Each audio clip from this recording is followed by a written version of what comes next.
Welcome to Political Paradigm. I'm Terry Ikumi. Today we'll look at the Scott Perry terrorism funding allegations from a somewhat different perspective. Following the decision of the National Assembly to investigate the matter and possibly reintroduce the CSOs NGOs regulation bill. Now here's the thing. CSOs are important to any democracy.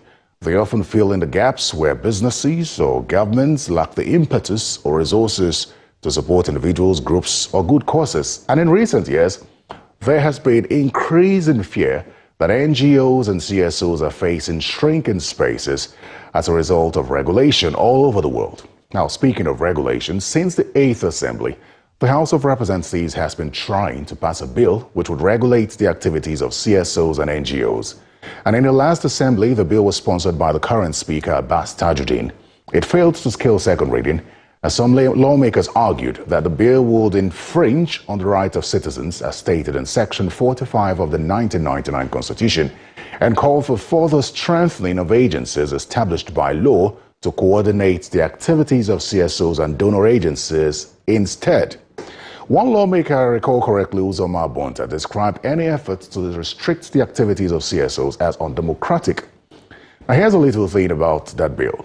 The bill's long title sought to provide for the establishment of a non-governmental regulatory commission for the supervision, coordination, and monitoring of non-governmental organizations, civil society organizations, and related matters. From the provisions of that bill, the objective of the proposed commission was to ensure the transparency, accountability of NGOs and CSOs in accordance with the law. Under the bill, NGOs are described as private voluntary organizations or individuals or associations not operated for profit or other commercial purposes, but which have organized themselves nationally or internationally for the promotion of social welfare, development, charity, or research through mobilization of resources. However, according to the Policy and Legal Advocacy Center, which itself is a CSO, civil society organizations were not defined in that bill, despite being mentioned in its long title and provisions.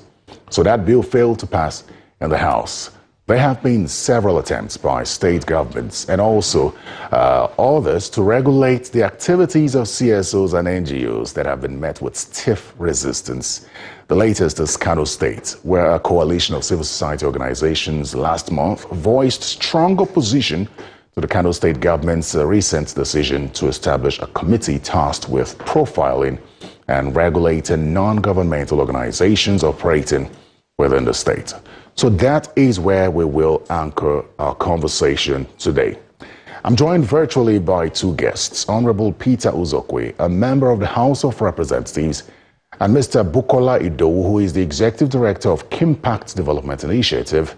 It's a civil society organization, non-profit organization, which focuses on elections, youth advocacy, peace, conflict and security, governance, and gender advocacy.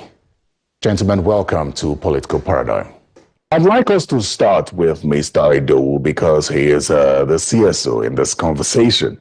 I'd like to get your general thoughts on that statement by U.S. Congressman Scott Perry, and perhaps your reaction to the decision of the House, of the National Assembly in general, to investigate CSOs, NGOs, donor agencies. We'll talk about the bill eventually, but let's just get your general thoughts as a civil society organization who's benefited from the USAID. Mr. Idowu, please. Thank you very much. I think we are in a very interesting time that what we do as civil society is also being tested and scrutinized. Civil society is just the third arm in the chain, in the vehicle of development. Most especially, the vehicle of development. We have the government, we have the private sector, and the third is the civil society. And like you rightly said, where government or the private sector fail to come in, civil society come in and provide a bit of support in that particular area. So, having given this background, of course, the congressman made that allegation, and as you know, it's just for him to prove that allegation. We will have been worried if if nobody has responded to that allegation. But you will recall that the U.S. ambassador to Nigeria has said that is not true and that they are also investigating that. And I think even the U.S. congressman is, of course, at the end of the day, called for investigation to ascertain that claim because it was more or less like somebody alleging. But why I would not say that there have not been accusation and allegation of civil society going beyond their mandate. But I would love to say that that does not really mean that all we should now put everything civil society been doing in one basket and say because there have been an allegation and then we now throw the baby out with the bath water. So if you ask me, I mean, why the U.S. government, the ambassador responded that they are still investigating that, and the House and the National Assembly, of course, the House of Representatives also have called for investigation. So for us, we want to wait until that investigation is concluded. But it will be so premature to start talking about whether they did that or not. But I also want to believe that if that has been going on, it will have been also be very good for the Nigeria government. I mean, Nigerian government have the NIA, we have the DSS, we have the police, we have every other apparatus that also look at how fund comes into the nation and who has also been fighting the terrorism in Nigeria. It will also be good for them to come out and collaborate what the congressman said. But as it is now, we are waiting for investigation to be concluded and we are waiting for proof of that. And that is one area we are looking towards. But as it is, civil society are a very important component when it comes to development in any country. Very well. Let me go to Honorable Uzokwe now, because when you debated this matter on the floor, when it came up, you sounded convinced. In fact, you quoted for a former president who said that if insurgency lasts more than 3 days, that the government must know something about it. Perhaps you could speak to what your conviction is or concern around the need to investigate donor agencies, NGOs, and CSOs. Thank you, Terry. When things happen, we don't just look at it and wave it as if nothing has happened. U.S. congressman made the allegation.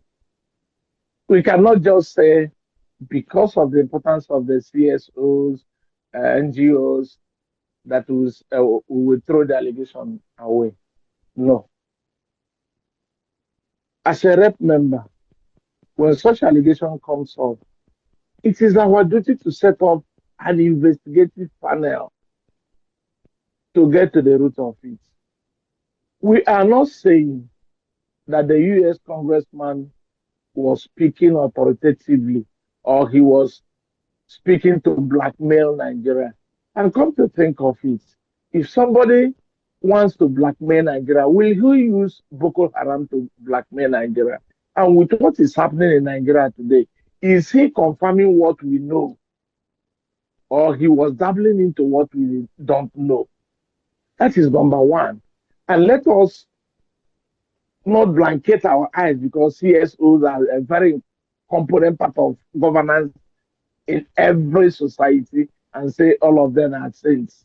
No, I wouldn't want to believe that. My own is, such a thing is coming to limelight.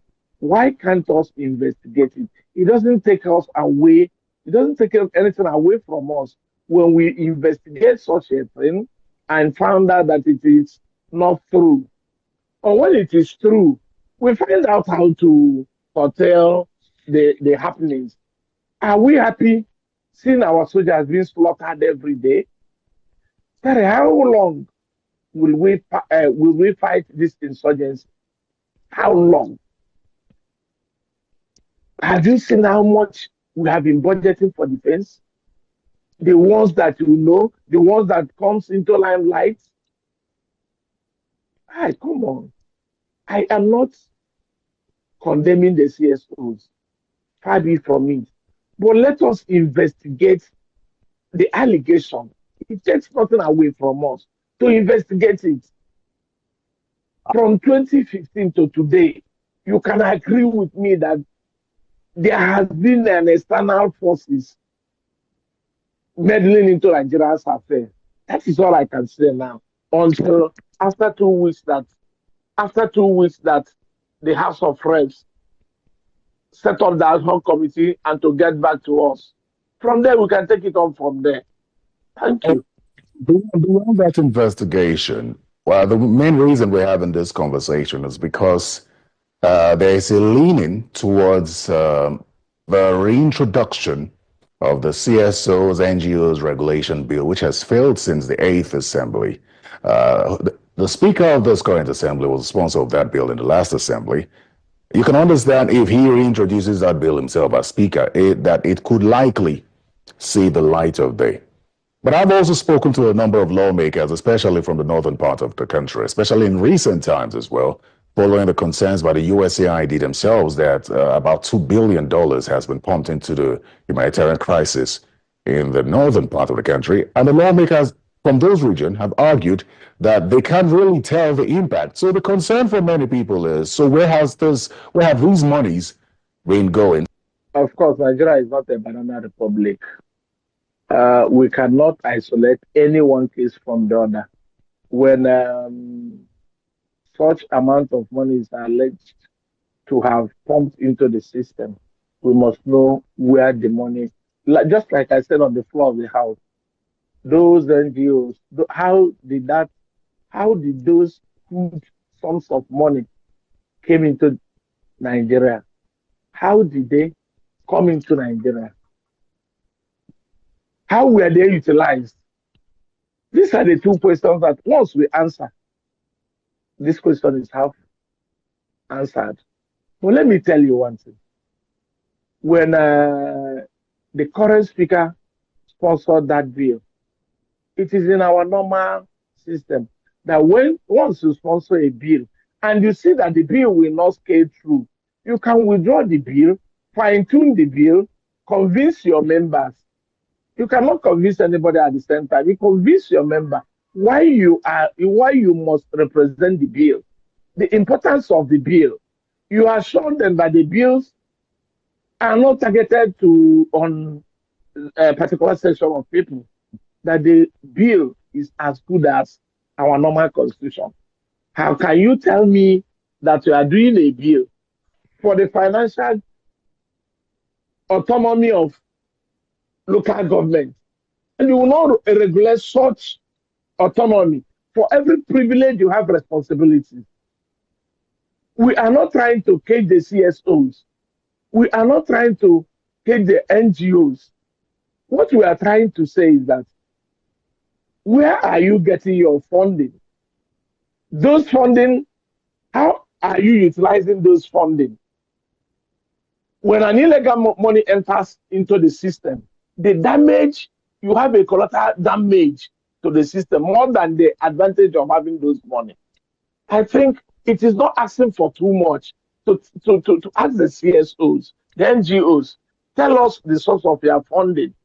How are you utilizing it? Have you been declaring these monies? We are not after what you are doing with the money to help or to stand in the gap between the masses and the government. No, that is not what we are saying. But we want to know the source of that money. How are you using the money? We are talking because we are alive.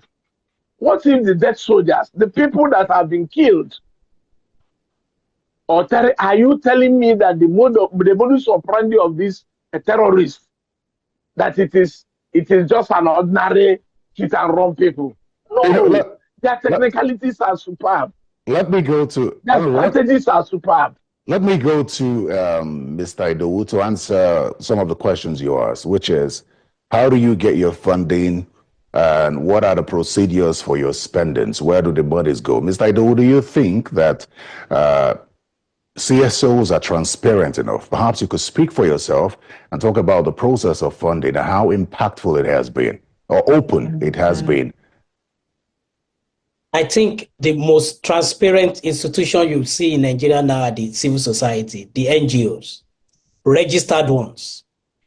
I think let me put it here. As it is today, I think if the bill to regulate civil society, nobody is saying we should not regulate civil society. But if you are talking about you want to set up a regulatory body to regulate civil society, number one, I see that as a duplication of effort.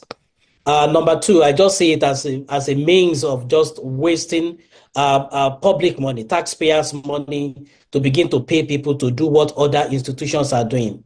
But if you really want to, regulate civil society, I think maybe you should regulate or strengthen the existing structure that regulates civil society. And I give you an example.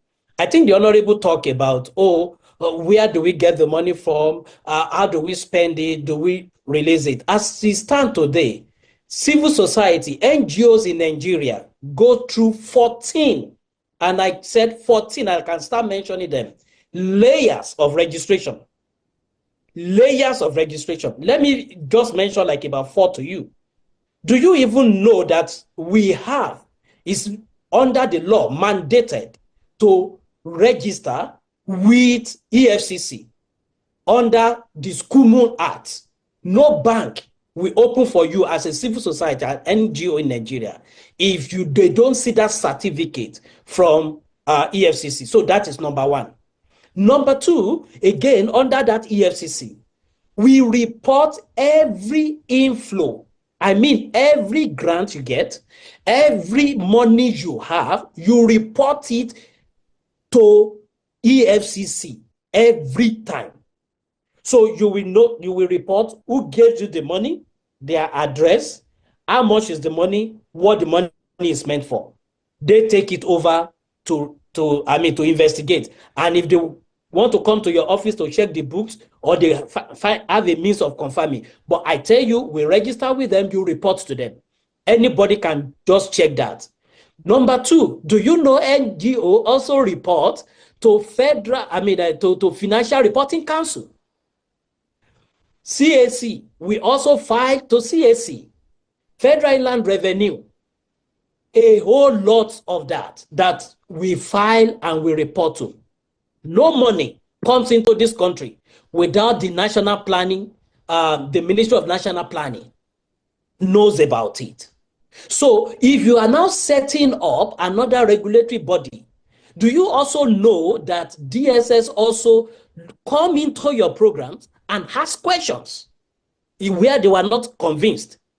So now, if you are saying you are now setting up another regulatory body to regulate, what are these institutions doing? So it's a technical way of saying these institutions are failed in their responsibility. So that is just to tell you, I said we go through 14 to register now and to operate effectively. In fact, in some states, if you want to operate in some states, you have to register with that state. The state will have to investigate and then allow you, certify you to work in their state. And I'm telling you the reality. And that is why, if you look at when the bill was presented in the 8th Assembly, some of the civil society and NGO are saying, look, we are even being over-regulated. Just to assist the government to support the citizen, we are even going through these layers of regulation. So, which for me, and I think I am not saying, you remember when I started my conversation, the second question, I said we go through 14 for those that are registered. There are people who are operating who are not registered. We need to find a ways of looking at that and strengthening it. But to say, look, now I think Nigerians should not be thinking of at every slight allegation, the next thing is let's set up a regulatory body. Something is happening here, we set up a regulatory body. Up to today, all the 6 geopolitical zones are already looking at development commission.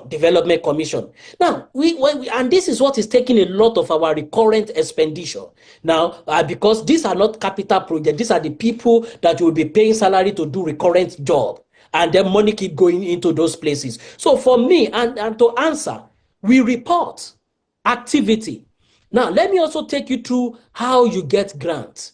It is not like somebody just go and that and put money on your laps. In some instances, when you see a gap, you develop, you look for somebody, probably their thematic area. For instance, when USAID was still operating, you can, when you see a gap here, so look, you can write your proposal and submit to USAID, for instance, or if they put out a call for proposal, you apply through your proposal and you state your point. Now they go through what they call their procurement process, review all the proposal and decide to award. And if they see that they have multiple people that can do it, they can form a consortium and let them also address the issue in different way and give the money to everybody.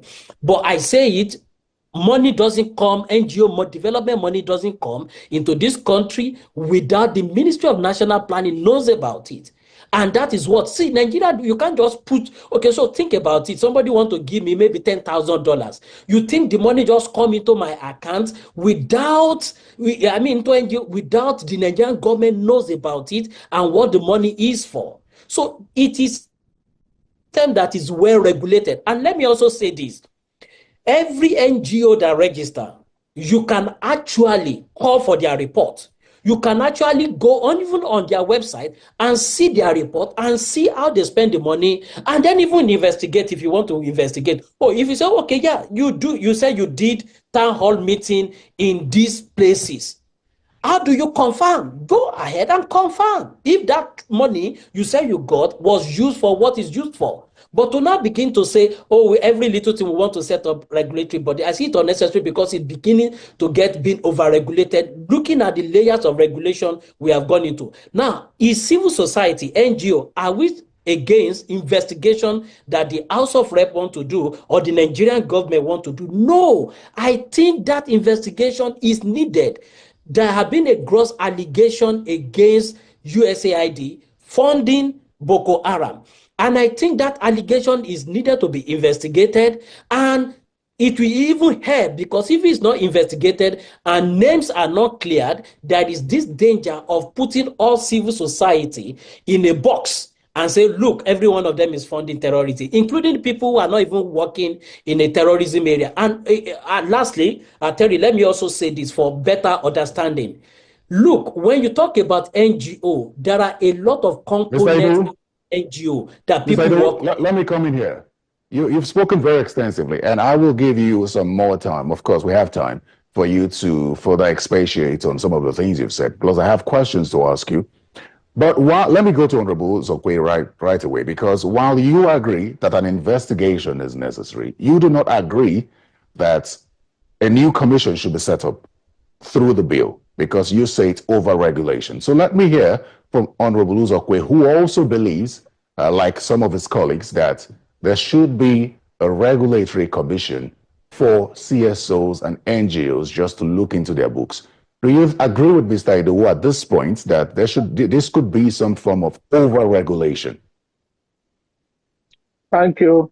My takeaway on what Mr. Idowu said is, number one, there is a consensus that we need to investigate that allegation. That is number one.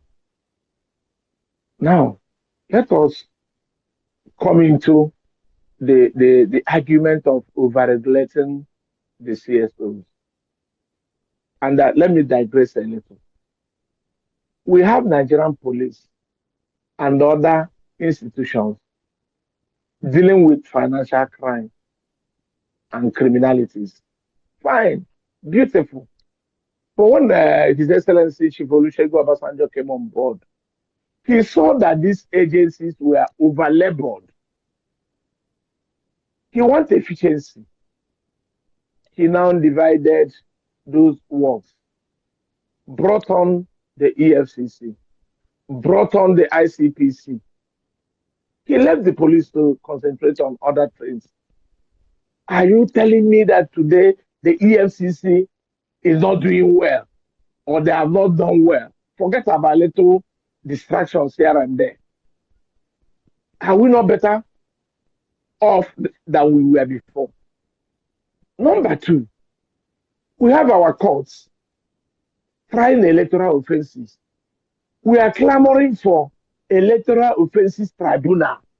It is never a vote of no confidence on our judiciary. But in order to strengthen them and have them concentrate on other matters, that is why they clamor for electoral tribunal offenses. So is there anything wrong that, yes, these are our brothers and sisters who pretend they're CSOs and NGOs? Don't go to the FCC. How can a regulatory body have 14 layers whereby the CSOs, NGOs will pass through to receive money? Now we are saying, let us set up this commission solely for this purpose, because there is huge sums of money coming into the country. For you people to continue your work, one, when you have such bodies, efficiency will come in. You know who to call at any particular point in time. You don't need to go to EFCC. You don't need to go for Minister for Planning. You don't need to go to DSS. But when you centralize it and have one agency dealing with what you are doing, are we not better off? Now, let us put it this way. Is Mr. Doe telling us that all the CSOs that are sent, how many of them, the 41s, how many of them have we prosecuted? What was the outcome of the prosecution? Have we had any day that so money came into the country illegally through this NGO, CSOs, and so person has been caught, prosecuted successfully, and jailed? Even if you did not jail that person, you find that person and let go. How many of them have we had? Terry, you can tell me if since working in Channels Television that you've done any program highlighting us that's also CSOs, the NGOs defaulted and have been prosecuted. Why can't us, even if it is duplication of duties, relieve the other one this duty and give it to this one solely, centrally, so that we know who we are. Are you suggesting that the... If you are duplicating work, let me take the argument of duplication of duties. Are we not duplicating that duties for Nigerians? Can I ask you a question? If you encourage so people to man that agency, are we not better off than now? That is my own argument. Can I come in but here? I so support that new commissions should be set up and let us see streamline everything. Thank you. Honorable, are you suggesting that for the fact that we haven't had reports of convictions of CSOs, that the EFCC, the DSS, and even the Corporate Affairs Commission, because they are registered, CSOs are supposed to register with the Corporate Affairs Commission, are you suggesting that all these agencies are not living up to expectation just because CSOs have not been indicted?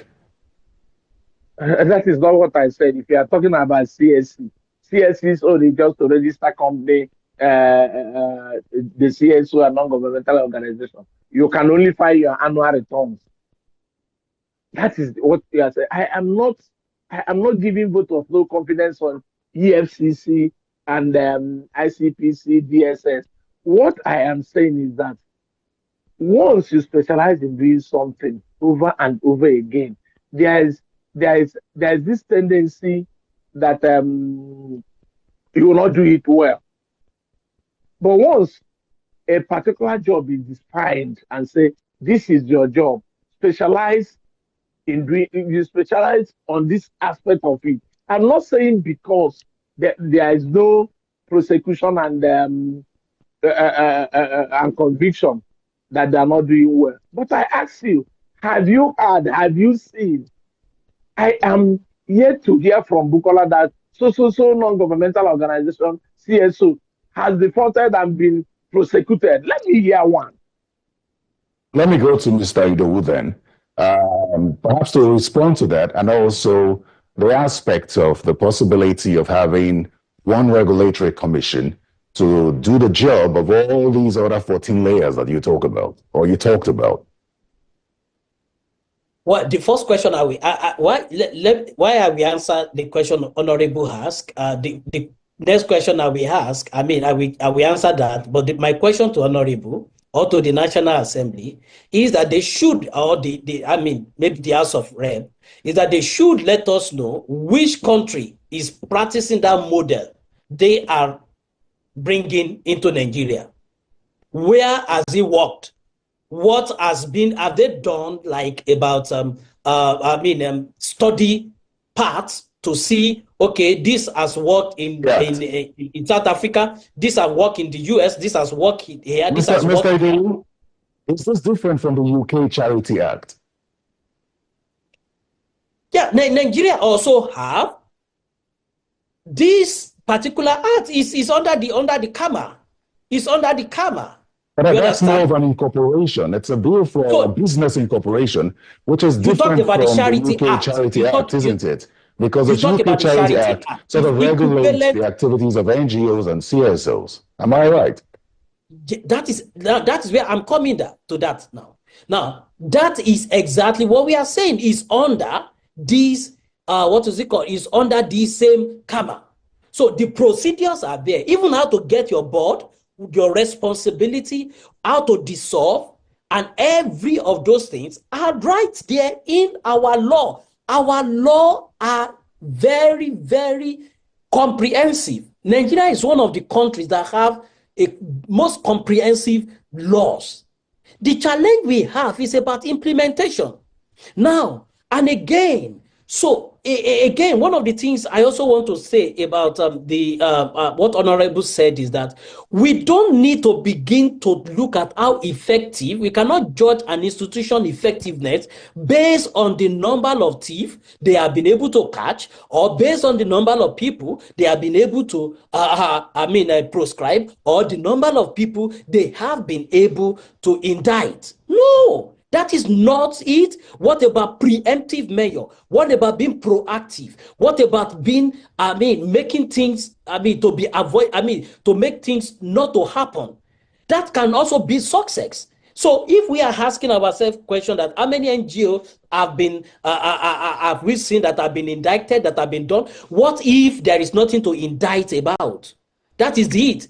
And I think before we start talking about that particular, let's set up this regulatory body, investigate first and come out with your findings and say, hey, we have seen that 60% of the fund that came into this country went into financing terrorism. As it is, there is no empirical evidence to talk about that now, because it's still mere allegation. To now say we want to now go, let's set up a regulatory body.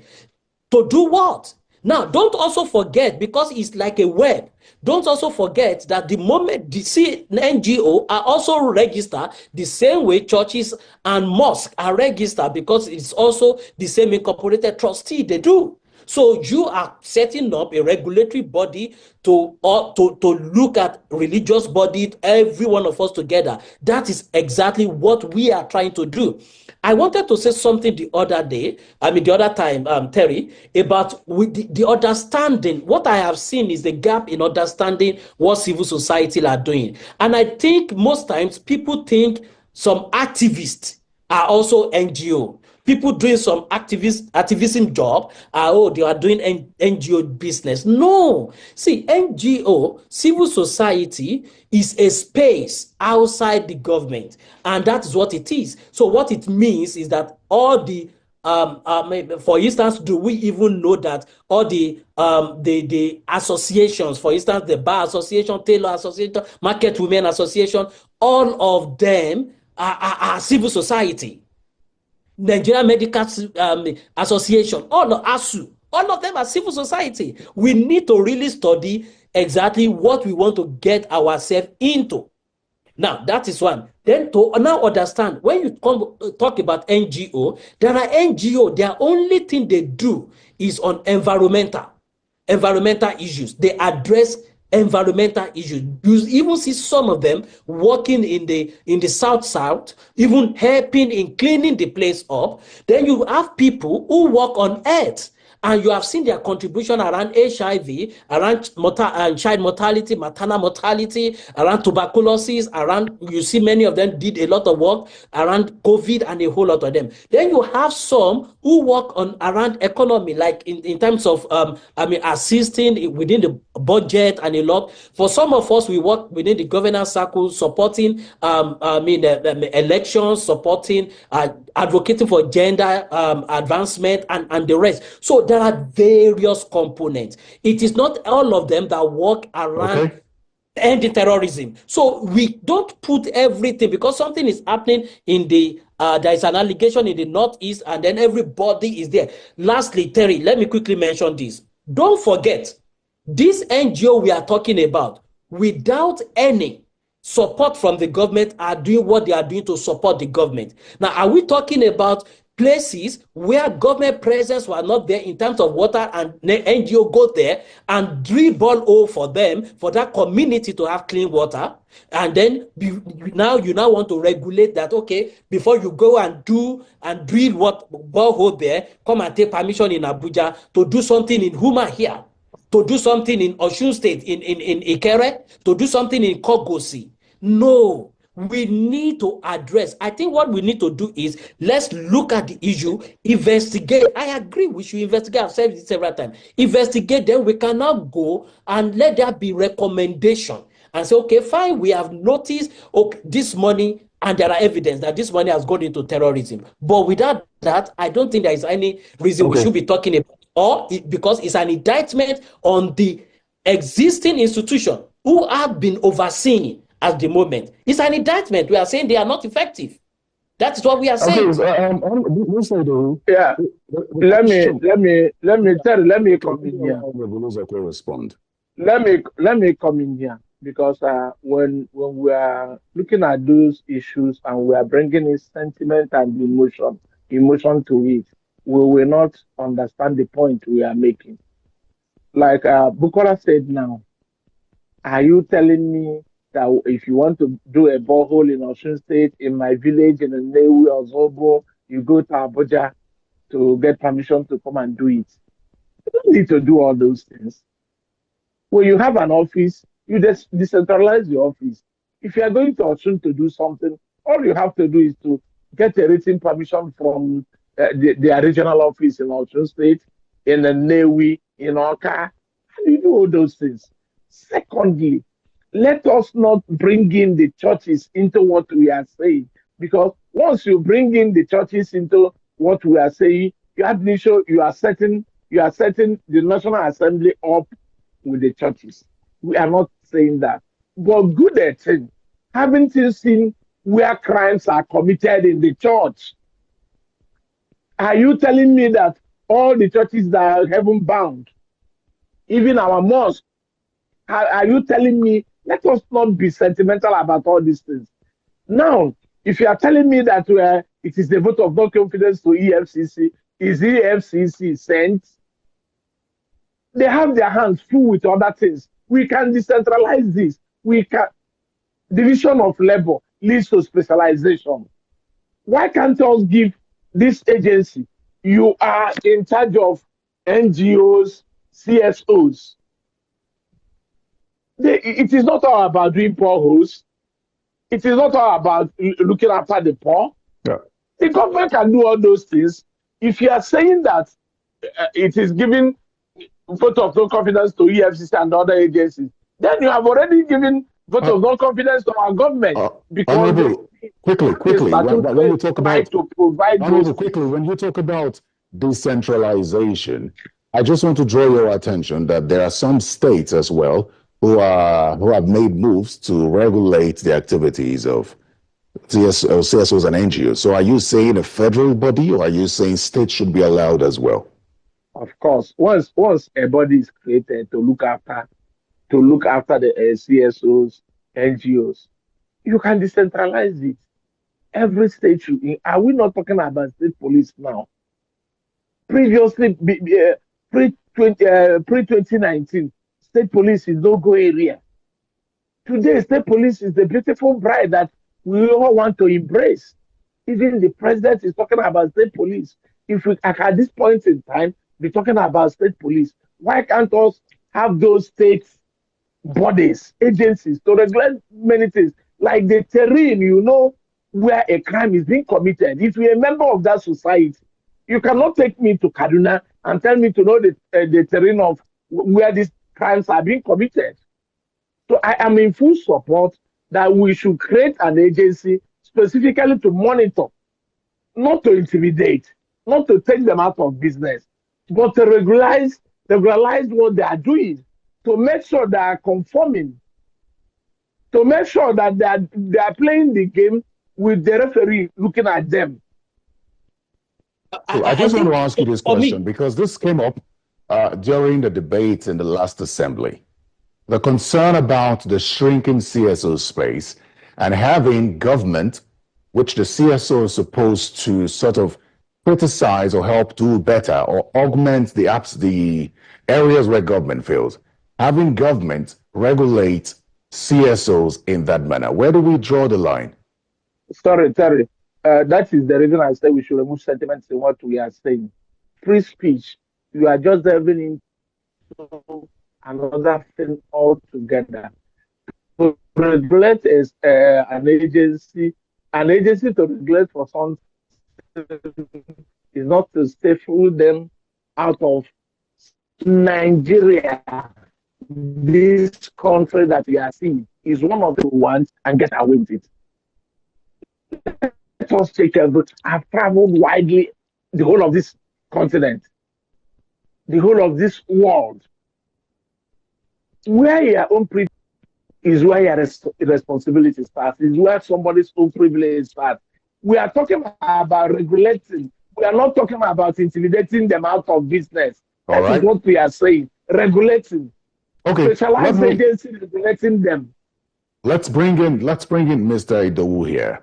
Anyone who's watching this would probably say, what's the harm in having a central agency to regulate the activities of CSOs, especially in the wake of this call for investigation into terrorism funding allegation? We also know that countries like Russia and I think Egypt had issues with allegations of terrorism funding. If Russia specifically had talked about the need to cut off the tax exemptions. So when the argument of this could be a good thing pops up, what disadvantage do you see with the establishment of this commission to the CSO space and governance in general? So number one, I think the first thing is the closing of the civic space. And we need to really look at, as it stands today, Nigeria is categorized as an authoritarian democracy, not a full democracy. And we are doing everything we have to get into a full-fledged democracy than what we are having. And these kind of laws are things that really account for that classification. There are a lot of, I think that this is the least of our worries, if you ask me. An honorable says something that, okay, you don't need to come to Abuja to get permission to work, for instance, in Osun State or in Rivers State. You can just go to the CSO or NGO regulatory body in that state and they certify you. Automatically, we are saying they are going to decentralize this and they are going to have budgetary allocation, possibly open in 36 states of the country. And then at the end of the day, paid people. This we should be talking about developing infrastructure. We are talking about civil society. And let me tell you this, civil society have even taken steps to self-regulate. And you can see the document out there. People, they are self-regulating now. And you can see it all over. The most reported, the most regulated arm of development, NGO. So, but again, don't get me wrong, civil society have nothing, NGO have nothing to hide. You said we should register 14 layers of registration. We are complying. There is nothing, in fact, we are even happy. Put everything under one, we register once and we relate with you. It's okay. We don't have an issue there. There is nothing to be afraid of. We want to drill borehole. We come to you, we want to drill borehole. I want to drill it here, and then give us the permission, we go. But I am telling you, on the long run, one of the disadvantage is also an income leakage. You don't need that now. You don't need, and you have a national commissioner or director general or the chairman of the commission, and then they have state offices, and they are regulating. Even, a state, probably a state that doesn't even have any viable NGO, they will be there collecting salary. Today, you know how many agencies we have. We are even talking about implementing or also a report. We are talking about creating more. So we look at is it this country that is broke now that you want to create more things for? Let's even start with offense commission first. All those ones that can impact development. Let's look at that one first.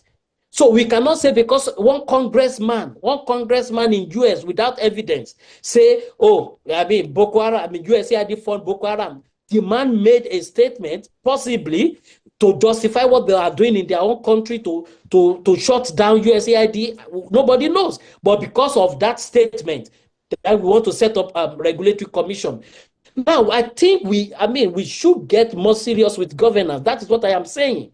So, in fact, we are even tired of those layers. Like I said, layers upon layers. But one of the disadvantages is that you are actually going to have a leakage in our income again because it's going to another area. The other area is that there is a thin line. There is a thin line between closing of the civic state and what we have. Honorable Uzokwe, just 1 second. Okay, Terry, let me... Just 1 second, Honorable Uzokwe. Mr. Idowu, countries are responding differently. Okay. Nigeria is not the only country there are allegations of terrorism funding, indirect terrorism funding, so to speak. How else do you expect Nigeria to respond in this case? Because absolutely, that is exactly what I want to say. That is exactly the point. Do you even know USAID shut down, leaving the country, leaving some of the African countries? Do you know what is the political economic implication of that? Let me tell you, as I'm talking to you today, there are over 6,000 people who are jobless because of that single policy. Are we talking about how to get them more jobs? I give you an example. There are NGOs that are benefiting from USAID funding on Earth that they are stopped, and their staff are jobless because the funding has been stopped. And what are we talking about that? These guys have joined the unemployment market. We are not talking about that. We don't care about the people that lost job. Do you even know the President Tinubu responded by quickly making, I can't remember the figure, to quickly do like a buffer in the health sector because of that funding that stopped. And I think that is the general conversation we should be having in the house, not that we want to regulate. What about the people in the maternal health center that USAID is funding that have lost their job because of nothing? Do you even know there are Nigerians working in USAID that have lost their job now? What are we doing about that? We cannot be going to say we need to throw the baby out with the bathwater. We should respond economically first. When we have done that productively, let's now come and begin to talk about other things. All right, let me allow Honorable Uzokwe respond as we round off this conversation. Bukola, let me come in here.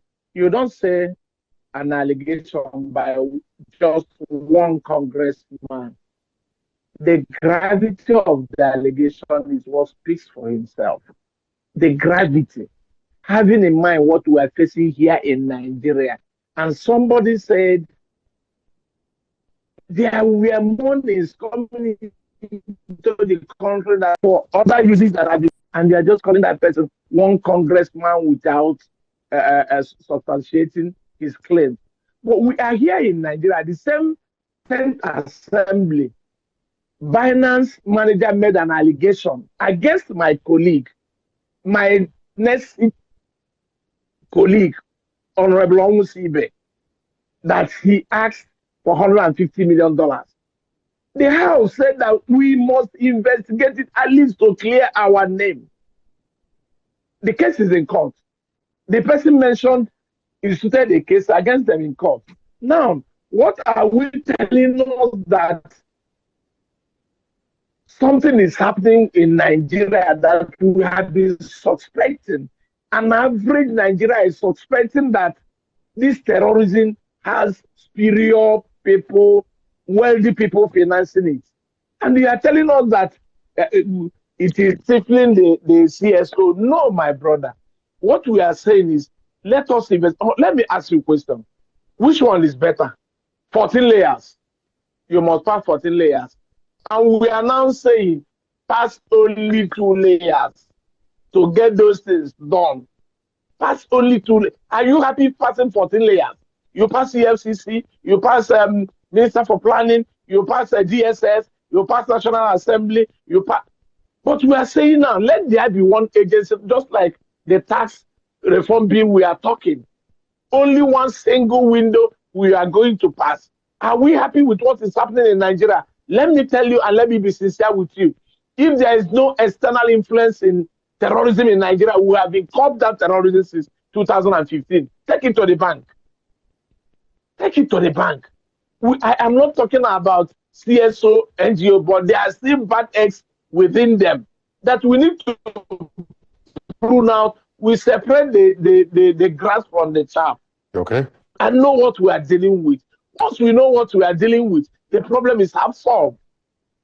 We are not trying to checkmate the freedom of information bill or information system. We are not trying to checkmate free speech. You cannot even checkmate free speech in Nigeria. Nigeria is too big to suppress Channels television. Nigeria is too big to suppress Arise television. We cannot. We have gone past that since 1986, 93. All right, Honorable Uzokwe. We are in a era of free speech. With the advent of social media, you cannot regulate those things you are talking. But we are saying you are responsible for what you have been accused of. Until you discharge that responsibility, you are guilty of that offense. Until proven otherwise, that you are free. Honorable Uzokwe, let me just take Mr. Idowu's final statement, and I'll come to you. My final thought is, number one, investigate the allegation. Let's come out with empirical evidence that, and then we will look at the appropriate response to that. But in the scheme of itineraries for what we need to do, regulatory body is just the last thing and should not be what we are talking about first, because there are a lot of responses we need to make. Colleagues who have lost job through that, and then who had even the investigation, we need to wait for that. And then again, how do we even see that, look, the civil society space is even protected? We want to expand civic space, not to close it.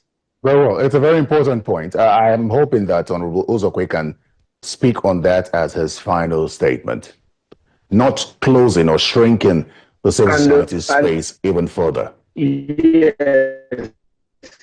and I assure you, the 10th National Assembly will never want to shrink or close the CSOs and NGOs. We are partner in progress. The leadership of the 10th National Assembly, we are out.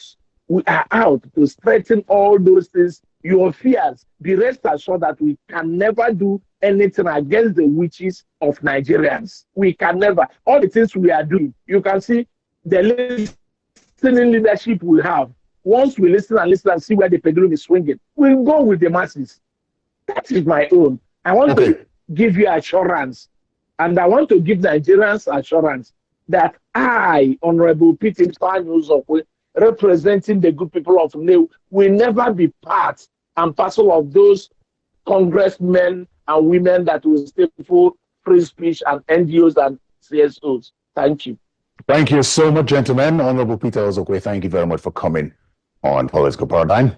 And Mr. Bukola Idowu, thank you very much as well, Executive Director of Kimpact Development Initiative. Thank you for coming. Thank you so much for having me. Thank you.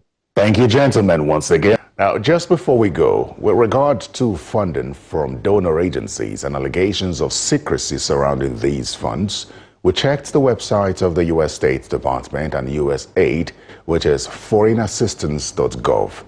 and found that Nigeria had received $1.01 billion in 2023 alone from the USAID as economic support, which included humanitarian assistance, food, health, and education support. But what could be of importance to members of parliament, perhaps, in the course of their investigation is the absence of supporting documents for the items and programs listed, as you can see.